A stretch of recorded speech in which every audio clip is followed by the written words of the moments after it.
So friends, तो आज की इस वीडियो में इस चंदेरी फैब्रिक से बहुत ही फैंसी और स्टाइलिश सी फ्रंट टू ओपन और नेक कॉलर डिजाइन कुर्ती बनाएंगे। इस तरह की कुर्ती आप पार्टी वेयर के लिए भी यूज़ कर सकते हैं और डेली वेयर के लिए भी यूज़ कर सकते हैं। कुर्ती बनाने के लिए हमें अपनी लेंथ के अकॉर्डिंग कपड़े को लेना है और स्लीव्स के लिए कपड़ा अलग से लेना है और बैक लाइनिंग के लिए हमने 2 मीटर फैब्रिक ले लिया है। तो सबसे पहले लाइनिंग वाले फैब्रिक पर मेजरमेंट करेंगे। ये हमने फ्रंट वाला पार्ट रखा है, तो इसकी ओपन साइड अपनी साइड रखी है। इसको हमने चौड़ाई में डबल फोल्ड करके इसकी ओपन साइड अपनी साइड करके रख लेना है। अब आधा इंच के गैप पे किनारे की साइड से मार्क करेंगे, क्योंकि इतना मार्किंग हम जो है स्टिच में लेंगे। अब इस मार्किंग के बराबर बैक पार्ट को सेट करके रख लेना है।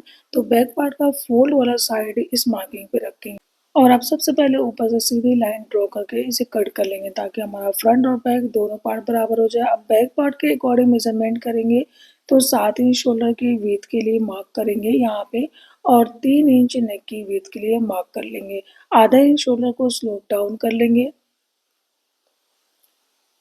अब क्रॉस वाली लाइन से नीचे तक 7 इंच आर्म होल लेंथ के लिए मार्क करना है और अब चेस्ट की विड्थ के लिए 9 इंच पे मार्क करेंगे। सभी मेजरमेंट हम बैक पार्ट के अकॉर्डिंग लेंगे।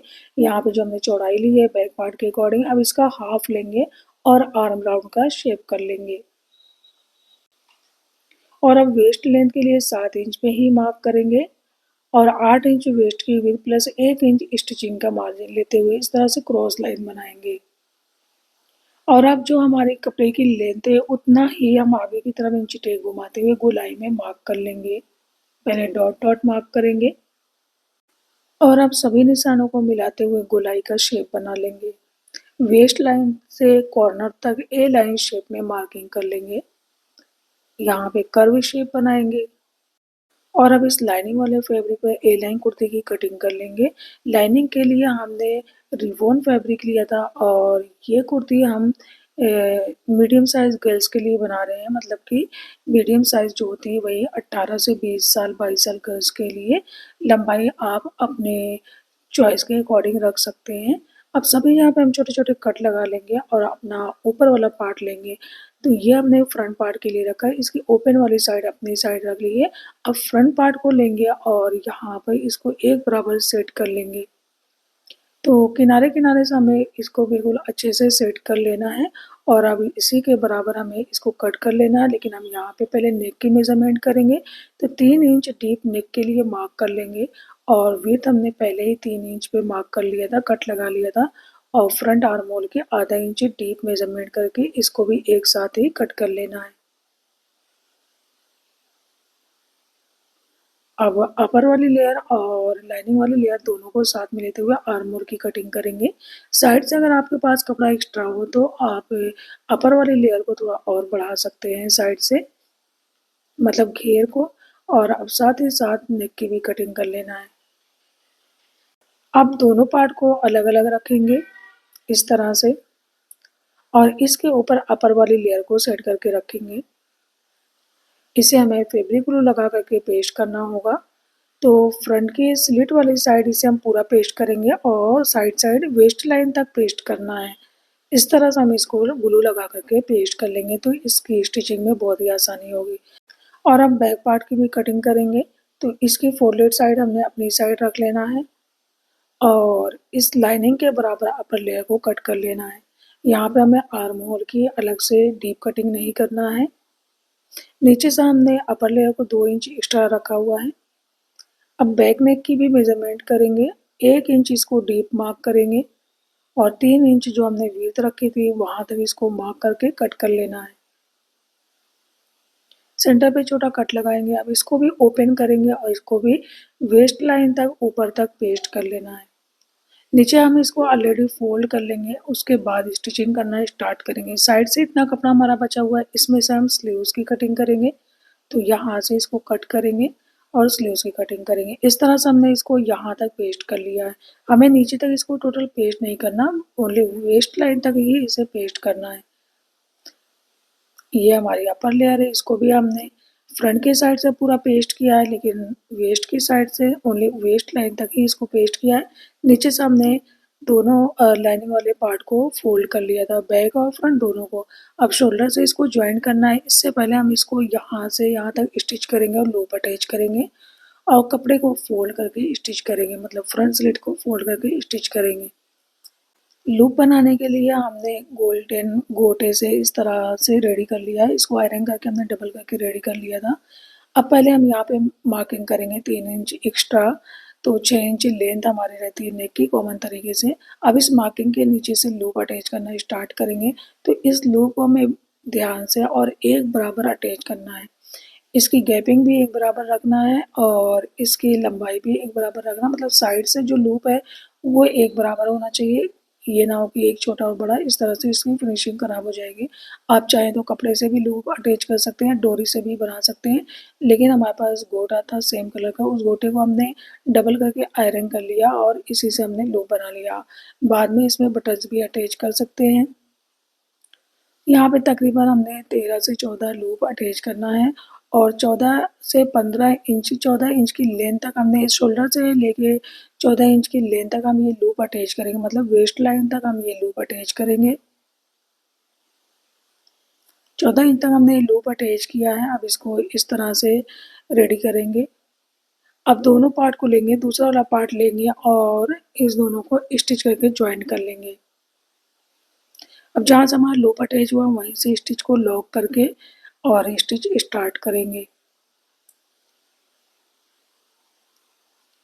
स्टिच को पहले लॉक कर लेंगे।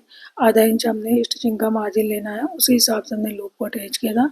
और अब ये स्टिच हम शोल्डर से नीचे 20 इंच तक ही रखेंगे, 20 इंच तक हम ये स्टिच करेंगे और यहीं पे स्टिच को एंड करेंगे। स्टिच को लॉक करके एंड कर लेंगे। अब आप देख सकते हैं ये कितनी फिनिशिंग से हमारा ये लूप अटैच हो गया है। अब रॉन्ग साइड से हम जो हमारी अंदर का मार्जिन है उसको दोनों साइड फैला करके ग्लू लगा करके पेस्ट कर लेना है। इस तरह से दोनों साइड करके इसको ग्लू लगा करके हम पेस्ट कर लेंगे, या तो रिवील स्विल टेप लगा के भी इसको पेस्ट कर सकते हैं। अब दोनों पार्ट के शोल्डर को ज्वाइन करेंगे। आधा इंच स्टिचिंग का मार्जिन हमें यहाँ पे रखना है। शोल्डर ज्वाइन करने से पहले हमने इसको दोनों साइड आयरन करके पेस्ट कर लिया था, हमने इसको ग्लू लगा करके पेस्ट किया है। आप चाहें तो रिवर्सिबल टेप का भी यूज़ कर सकते हैं और इसके ऊपर स्टिच भी कर लेना है। तो इस पर हम स्टिच भी कर लेंगे, दोनों साइड इस तरह से पेस्ट करने के बाद स्टिच भी कर लेंगे। और आप साइड से फिटिंग वाली स्टिचिंग करेंगे तो यहाँ पे आपको बहुत ही अच्छे से ध्यान से देखना है। वेस्ट लाइन तक तो हम चारों लेयर को एक साथ ही स्टिच करेंगे और वेस्ट लाइन के आधा इंच नीचे तक आएंगे और अंदर की 2 लेयर को अंदर की साइड कर लेंगे और पहले इस लाइनिंग वाली लेयर को स्टिच करेंगे। तो ऊपर से तो हम मार्जिन थोड़ा ज़्यादा लेंगे, लेकिन नीचे आकर के मार्जिन कम कर लेंगे और यहाँ पे स्टिच को लॉक कर लेंगे। हमने नीचे पहले ही फोल्ड कर लिया था इस तरह से। अब इसको ओपन करेंगे और जहाँ से हमने इसको साइड किया था वहीं से फिर से स्टिच स्टार्ट करेंगे। तो स्टिच को हम थोड़ा ऊपर से करेंगे और जो जॉइंट है, जो स्टिच का एज है, वहीं से फिर से स्टिच स्टार्ट करेंगे, लेकिन स्टिच को पहले लॉक करके उसके बाद आगे बढ़ेंगे। और ऊपर से हमने 1 इंच का मार्जिन लिया था और नीचे आते आते मार्जिन को हमें कम कर लेना है। यहाँ कॉर्नर पे आधा इंच मार्जिन लेंगे। तो इस तरह से हमें इसको स्टिच करना है। अगर हम चारों लेयर को एक साथ लेकर के स्टिच करेंगे तो इसकी फिनिशिंग ख़राब हो जाएगी। यहाँ पे एक कट लगा लेंगे और इसके ऊपर एक बार और स्टिच कर लेंगे, क्योंकि अभी हमने सिंगल स्टिच किया है। सेम इसी तरह दूसरी साइड को भी हमें स्टिच करना है, तो एक बार आप फिर से देख लें। तो ऊपर से हम 1 इंच स्टिचिंग का मार्जिन लेकर के आएंगे और जब वेस्ट लाइन तक आएंगे थोड़ा सा कर्व लेंगे और नीचे 1 इंच तक आगे बढ़ेंगे। अभी इन 2 लेयर को अंदर वाली को साइड में कर लेना है और ऊपर वाली 2 लेयर को स्टिच करना है। इसको एंड तक स्टिच करेंगे। इसको कंप्लीट कर लेने के बाद अब इसको ओपन करेंगे और इस तरह से जहाँ से हमने स्टिच को एंड किया था वहीं से, जहाँ से हमने इसको साइड किया था तो वहीं से हम इसको स्टार्ट करेंगे। तो स्टिच को थोड़ा लॉक कर लेंगे, लेकिन हमें ये स्टिच जो स्टार्ट करना है बिल्कुल जॉइंट के पास से ही स्टार्ट करना है और अब इसको भी नीचे तक एंड करेंगे। इसके ऊपर डबल स्टिच कर लेंगे, इस तरह से इसकी फिनिशिंग अच्छी आएगी। तो साइड वाले स्टिच जब भी हम करते हैं तो इसको डबल कर लेते हैं, इस तरह से स्टिच जो है अच्छे से फिनिशिंग से बैठ जाती है। और अब कॉलर बनाने के लिए नेक की मेज़रमेंट करेंगे तो इस तरह से नेक को डबल फ़ोल्ड कर लेंगे और इंची टेप को ऑलरेडी यहाँ पे सेट कर लेंगे। अब इसको इस तरह से यहाँ पे रखेंगे, हमें नेक को खींचना नहीं है, हल्के हाथों इसे फैला कर के मेज़र करना है। तो 8.5 इंच इसकी लंबाई आ रही है। अब जब इसको ओपन करेंगे तो 17 इंच लंबा हमें कॉलर रेडी करना होगा। इसके लिए हमने इतना लंबा पेपर लिया है, मतलब 14 इंच लंबा पेपर लिया है और इसकी जो हमने चौड़ाई ली है 4.5 इंच। अब यहाँ पे एक साइड सीधी लाइन ड्रॉ करेंगे। अनफोल्ड साइड हम 3 इंच पे मार्क करते थे, लेकिन 3 इंच और थोड़ा 2 पॉइंट बढ़ा लेंगे। 2 पॉइंट यहाँ पे और बढ़ा लेंगे, क्योंकि हम जो मार्जिन लेते हैं स्टिचिंग का उसमें भी हमारी चौड़ाई ज़्यादा आनी चाहिए। अब यहाँ से नीचे तक हम राउंड शेप में मार्क करेंगे। अगर आपका राउंड शेप नहीं बनता तो आप कोई राउंड चीज़ से यहाँ पे शेप बना सकते हैं। और अब फिर से इस लाइन पर से मेज़रमेंट लेंगे। तो 8.5 इंच पे हमें मेज़रमेंट लेना है, 8.5 इंच पे मार्क कर लेंगे। और एक बार इस तरह से भी हम मेज़रमेंट चेक कर सकते हैं, 8.5 इंच आ रहा है। और अब 1 इंच और 1 पॉइंट और लेते हुए चौड़ाई का मार्क करेंगे, क्योंकि 1 इंच चौड़ाई कम पड़ जाती है। तो इसके लिए 1 इंच और 1 पॉइंट एक्स्ट्रा लेते हुए डॉट डॉट मार्क कर लेंगे और अब इस मार्किंग पर पूरी लाइन बना लेंगे। पहले डॉट डॉट करेंगे, उसके बाद हम लाइन बनाएंगे और यहाँ पे इस तरह से सीधा मार्क करके इसको कट कर लेना है। चाइनीज़ शेप में नेक कॉलर की कटिंग करने से इसकी फिनिशिंग बहुत ही अच्छी आती है। अगर हम स्ट्रेट कॉलर कट कर देते हैं उसकी फिनिशिंग ज़्यादा अच्छी नहीं आती है। तो इस तरह से इस शेप को कट करना है। अब इसको कपड़े पर पेस्ट कर लेंगे। तो हमने कॉलर के लिए जो कपड़ा रेडी किया है, दोनों लेयर को पेस्ट करके रेडी किया है। इस तरह से हमने दो दो पीस कपड़ा लिया और दोनों में हमने चंदेरी कपड़े को पेस्ट कर लिया था। अब नीचे की साइड से आधा इंच स्टिचिंग का मार्जिन लेते हुए इसे एक्स्ट्रा कपड़े को कट कर लेना है। और अब ये हमारी जो अपर लेयर है इसको ग्लू लगा करके आयरन करके पेस्ट कर लेना है। तो हमने इसको ग्लू लगा करके आयरन करके अच्छे से पेस्ट कर लिया है और अब इसको स्टिच करेंगे। यहाँ पे हमने ऑलरेडी ग्लू लगा लिया था और अंदर की साइड से इसको स्टिच करना स्टार्ट करेंगे। तो बिल्कुल साइड से हम इसे स्टिच करेंगे, लेकिन पेपर के थोड़ा-थोड़ा ऊपर स्टिच करेंगे। इस तरह से पेपर जो है वो मज़बूती से अंदर स्टिच होगा, वो वॉश करने के बाद सिकुड़ेगा नहीं। तो पेपर के ऊपर जब आप स्टिच करते हैं तो इसकी फिनिशिंग भी अच्छी आती है। अब बहुत ही थोड़ा मार्जिन छोड़ कर के एक्स्ट्रा कपड़े को कट कर लेंगे और जो हमारे कर्व वाली जगह है वहाँ पे छोटे-छोटे कट लगाना है। तो इस तरह से कट लगाएँगे, लेकिन ध्यान से लगाएँगे कि स्टिच ना कटने पाए। अब इसको राइट साइड टर्न करके आयरन कर लेंगे। अब नीचे जो मार्जिन बचा हुआ है उस मार्जिन पर हम अपर लेयर के बराबर मार्क कर लेंगे, क्योंकि इसी मार्किंग पर से फिर हमें स्टिच करना होता है।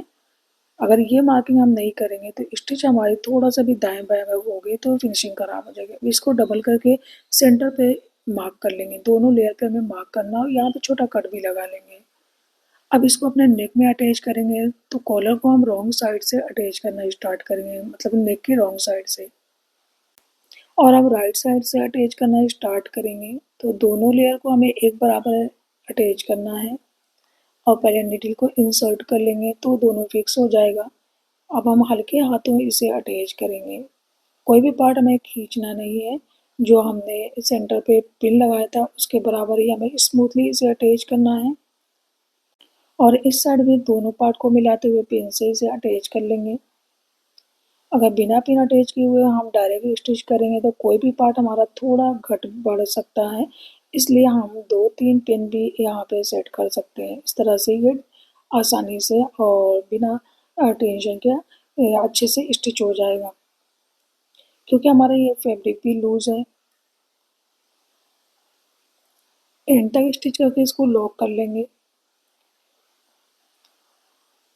अब कॉलर को राइट साइड टर्न कर लेना है और एंड में इसके ऊपर टॉप स्टिच कर लेना है। अब यहाँ पर स्टिच को लॉक करेंगे, उसके बाद आगे बढ़ेंगे। इसको भी हमें एकदम मिला-मिला के स्टिच करना है, ये ना हो कि कॉलर आगे-पीछे हो मतलब कि घटे-बढ़े, इस तरह से इसकी फिनिशिंग खराब हो जाएगी। अगर आपको डर है कि ये घटे-बढ़ेगा, तो इसको भी आप पिन से सिक्योर कर सकते हैं, उसके बाद स्टिच करें। अब आप देख सकते हैं कितनी फिनिशिंग से हमारा ये चाइनीज़ कॉलर बन के रेडी हो गया है। अब हम एंड में स्लीव्स की मेज़रमेंट करेंगे। ऊपर से 2 इंच हमने मार्क किया है और स्लीव्स की विड्थ के लिए 7 इंच में मार्क कर लेना है। 3.5 इंच स्लीव्स की डीप मार्क करके इस तरह से कर्व शेप में मार्क कर लेंगे और इसकी कटिंग कर लेंगे। यहाँ मोरी पर से 6 इंच विड्थ के लिए मार्क करेंगे और क्रॉस शेप में इस तरह से मार्किंग करके इसकी कटिंग कर लेंगे। तो साइड से बचे हुए कपड़े से हमारी स्लीव्स आ जाएगी। अगर आप हैवी साइज से बनाना चाहते हैं तो स्लीव्स के लिए अलग से कपड़ा ले लें। हमने स्लीव्स में भी लाइनिंग पेस्ट कर ली है। अब आर्म होल को यहाँ पे इस तरह से फैलाएंगे और इसी के बराबर मार्क करके इसमें राउंड स्टिच करके स्लीव्स को अटैच कर लेंगे। स्लीव्स को साइड से स्टिच कर लेने के बाद अब इसको इस तरह से हम इसमें इंसर्ट करेंगे। फ्रंट पार्ट को फ्रंट पार्ट पे ही एडजस्ट करना है। इसके लिए हमें इससे पहले चेक कर लेना है। अब इसको कपड़े को रॉन्ग साइड रखना है और स्लीव्स को राइट साइड करके इसके अंदर इंसर्ट कर लेना है। और अब स्लीव्स का सेंटर और आर्म होल का सेंटर दोनों को लेकर के यहाँ पिन से अटैच कर लेंगे। इस तरह से इसकी स्टिचिंग जो है बहुत ही आसानी से हो जाएगी। और यहाँ नीचे से सेंटर को मिलाते हुए हम इसे अटैच करना स्टार्ट करेंगे। तो जो हमारा मार्जिन है उसको फोल्ड करके हम इसको राउंड स्टिच करके अटैच कर लेंगे। इस तरह से कपड़े को रॉन्ग साइड कर लेना है और स्लीव्स को राइट साइड टर्न कर लेने के बाद इसके अंदर इंसर्ट करके स्लीव्स को आप आसानी से अटैच कर सकते हैं। दोनों सेंटर को मिला करके फिर जब आप स्टिच करेंगे तो स्लीव्स आगे पीछे नहीं होगी। सो फ्रेंड्स, अब आप लोग देख सकते हैं कितनी ब्यूटीफुल से और स्टाइलिश से हमारी ये कुर्ती बन के रेडी हो गई है। फ्रंट ओपन चाइनीज़ कॉलर के साथ ये कुर्ती बहुत ही स्टाइलिश सी लग रही है। इसके साथ हमने प्लेन प्लाजो भी बनाया है। आप चाहे इसे पार्टी वेयर के लिए भी यूज़ कर सकते हैं या डेली वेयर कहीं कॉलेज वेयर के लिए भी यूज़ कर सकते हैं। आई होप कि आपको हमारा ये आइडिया ज़रूर पसंद आया होगा और अगर हमारी वीडियो आपको हेल्पफुल लगती है तो हमें कमेंट्स करके ज़रूर बताइएगा। वीडियो को लाइक और शेयर करना बिल्कुल ना भूलिएगा और अगर अब तक आपने हमारे चैनल को सब्सक्राइब नहीं किया तो सब्सक्राइब कर लें। बेल आइकन को ज़रूर प्रेस करें ताकि हर तरह की नई आने वाली वीडियो सबसे पहले आप तक पहुंच सके। और हमारे वीडियो के ऊपर साइड में एक छोटा बैग बना है, उस बैग को क्लिक करके आप इस तरह की कुर्ती और इसके अलावा तरह तरह की कुर्ती ड्रेसेस वगैरह को परचेज कर सकते हैं। So thank you for watching this video. मिलते हैं नेक्स्ट वीडियो में कुछ नए डिज़ाइन के साथ। तब तक के लिए अल्लाह हाफिज़।